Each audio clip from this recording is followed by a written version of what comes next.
Olivia Newton-John, beloved singer and actress, captured hearts with timeless grace. Tony Bennett, the crooning legend, reminded us that a voice can endure through decades of change.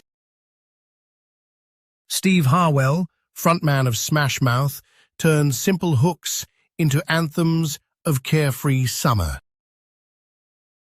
Kobe Bryant, basketball's relentless competitor, taught the world that relentless work ethic can turn talent into legend. Gilbert Gottfried, razor-sharp comic, proved laughter can cut through even the darkest moments. Paul Rubens, the mischievous Pee-wee, reminded us that imagination can survive beyond the spotlight. Barack Obama entered the world in Honolulu, a place where ocean breezes met a multicultural rhythm. His mother, Anne, an anthropologist, and his father, a Kenyan economist, gave him a blend of intellectual curiosity and a sense of being between worlds.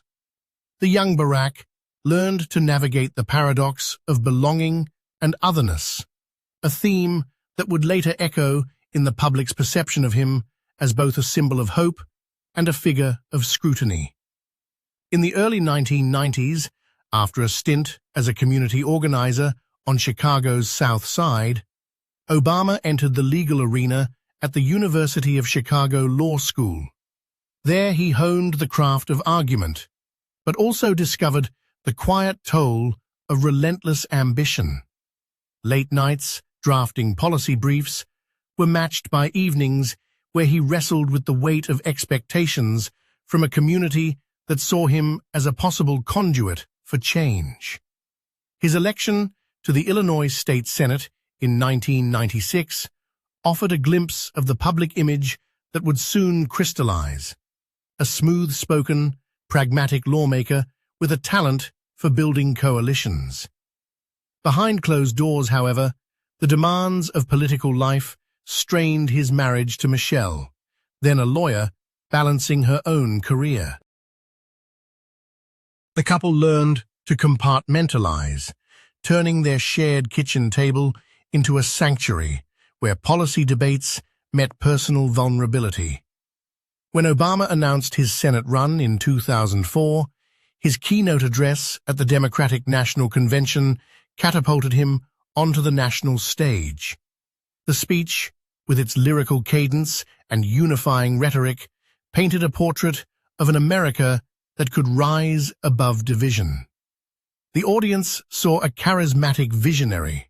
The man behind the podium, meanwhile, grappled with the sudden influx of media scrutiny, a constant reminder that every word would be dissected for hidden meaning. The 2008 presidential campaign was a crucible of contrast. Publicly, Obama was the embodiment of change, a beacon for a generation yearning for a different narrative. Behind the campaign trail, the grueling schedule left little room for family life. Barack and Michelle's two daughters, Sasha and Malia, spent long stretches in hotel rooms, their childhoods marked by security details and the ever-watchful eye of a nation. Once in the Oval Office, Obama faced the formidable task of translating optimism into policy. The Affordable Care Act became a litmus test of his administration's resolve. While the nation debated the law's merits, Obama's private moments were filled with late-night calls to his daughters, reassuring them of his commitment to both their future and the nation's health. The public hailed the legislation as a historic achievement. The private cost was a relentless schedule that left little personal downtime. Foreign policy added another layer to the public-private dichotomy.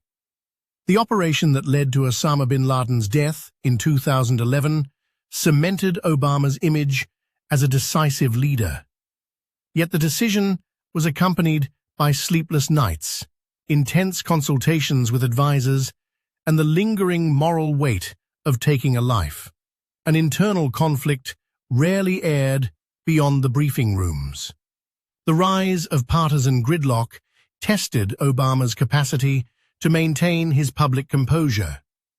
The 2013 government shutdown over the budget standoff forced him to negotiate with a Congress that often seemed intent on undermining his agenda. Publicly, he appeared calm, delivering measured statements that reassured a restless nation. Privately, the pressure manifested in moments of frustration as he wrestled with the reality that his vision for change could be throttled by entrenched opposition. After leaving the White House, Obama did not retreat into quiet retirement. He embraced a new chapter as an author, speaker, and advocate for climate action.